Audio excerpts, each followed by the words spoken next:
पडत लोकांच्यात. कारण काय तर या प्रश्नापेक्षा मोठे प्रश्न तुमच्या समोर प्रसार माध्यमात त्या सोशल मीडियापासून मोबाईलवर येतात आणि तुम्ही त्यातच अडकलेले असता.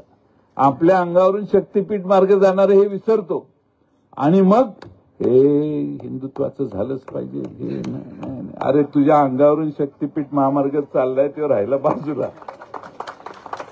असा सगळा कार्यक्रम चालू आहे. आता काय तुम्हाला मी सांगायला, आता भाषणाला वेळ नाही, सभागृहात आम्हाला जायचंय. पण राजू शेट्टींनी एखादा झेंडा हातात घेतला की तो कधी सोडलेला नाही. त्यामुळे राजू शेट्टींच्या नेतृत्वाखाली ह्या माझी गॅरंटी घेऊ नका, माझं काही खरं नाही.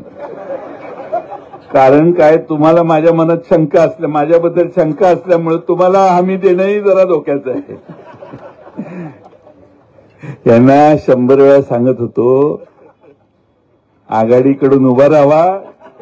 बंटी पाटलांना विचारा, बंटी पाटलांना 100 वेळा सांगत होतो आघाडीकडून उभा राहावा. यांच्या मार्फत निरोप दिलेले मागं बसलेला कुठे याच्याकडून निरोप दिलेला, याच्याकडून निरोप देऊन देऊन दमलो. म्हटलं आम्ही तुमचाच प्रचार करणार आहे, तुम्ही आमच्याकडून उभं राहा. आता त्यावेळी काय टाइम टू टाइम बदलत असतो. टाइम नाही, खरं बोललो तर मलाही खरं बोलता येईल. एकाकडेच खरं आहे असं नाही. तर सांगायचा मुद्दा काय आहे की ते आज खासदार राहिले असते तर लोकसभेत भाषण करता आलं असते आणि ते झाले असते खासदार. ते माझा सल्लाच ऐकत नाहीत, हा माझा प्रॉब्लेम आहे. बंटी पाटील साक्षीदार आहेत, पण विरोधाचा भाग जाऊ दे. ही लढाई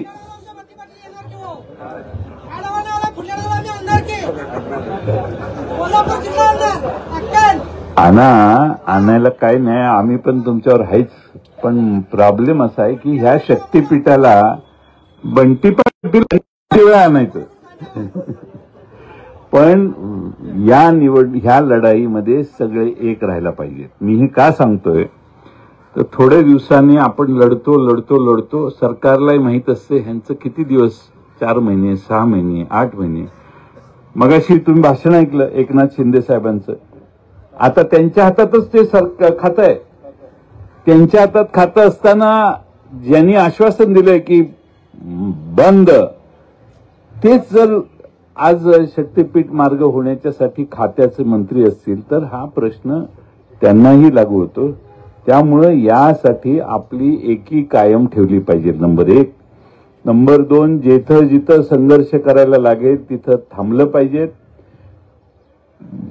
मोजण्या चालू होतील, ते मोजणी करणाऱ्या अधिकाऱ्यांना अटकाव केला पाहिजे. कोणत्याही परिस्थितीमध्ये यांची सगळ्यांची मान्यता असेल तर ठीक आहे, आमचं काय म्हणणं नाही. पण ज्यांच्या जमिनी जात आहेत त्यांचं समाधान जर सरकार करणार नसेल तर बळजबरी करू नये. आणि बळजबरी जर होत असेल तर आपण एकसंघपणाने राहण्याचं काम केलं पाहिजे. शक्तीपीठ महामार्ग आता सरकारने सांगितलंय जिथं विरोध नाही तिथं आम्ही सगळीकडे करणार आहोत आणि जिथं विरोध आहे तिथं मात्र आम्ही लोकांशी बोलू. त्यामुळे कोल्हापूरला मुख्यमंत्री आलेले, राजू शेट्टी साहेब तुम्हाला परवा आले होते. मला असं कळलं की 1000 लोकांनी एकत्रित येऊन त्यांना निवेदन दिलं. 9.5 लोक होती, 9.5 लोक होती, 9.5 तर अशी बातमी आली. तर हे बातम्या अशा सगळ्या नागपूरपर्यंत गेल्या की लोक म्हणणार कोल्हापूरच्या राजू शेट्टींच्या जिल्ह्यातच असं झालं तसं झालं, मग काय आता बारगळलं. आणि म्हणून आपण सगळ्यांनी ठामपणानं एकत्रित राहूया. आमचे वडेट्टीवार साहेब या ठिकाणी आलेले आहेत, विश्वजित कदम साहेब पण या ठिकाणी आलेले आहेत.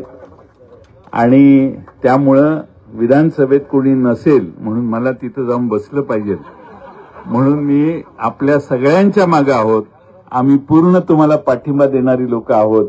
आणि ज्या ठिकाणी काळ्या जमिनी आहेत, जिथं शेतकरी भूमिहीन होतो, पण योग्य नाही, या तुमच्या मताला पाठिंबा राष्ट्रवादी काँग्रेस पक्षाचा अध्यक्ष या नात्यानं मी देतो आणि माझे 2 शब्द पूर्ण करतो. धन्यवाद. माननीय वडेदीर साहेब आलेले आहेत, त्यांचं मी स्वागत करतो. आता सतेज पाटील साहेब बोलतील स्थगन प्रस्ताव